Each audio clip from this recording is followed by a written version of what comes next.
Hi.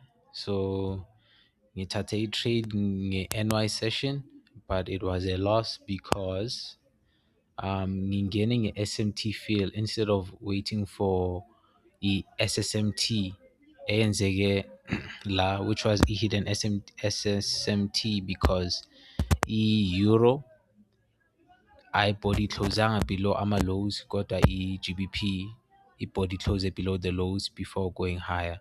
So mina ngene nge-SMT fill, and into engifundile ukuthi I must use SMT fill as confluence, not as an entry.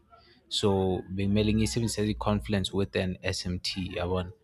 So and then nakhona la, as you can see, i-trade le iya phansi, but i-stop sahamba besingekho la, so the trade even went even lower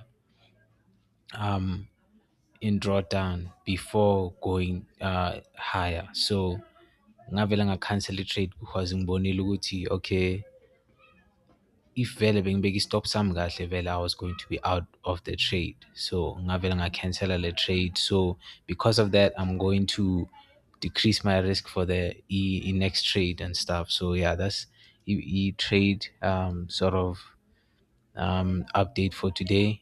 Ngibonga isikhathi sakho, Shap.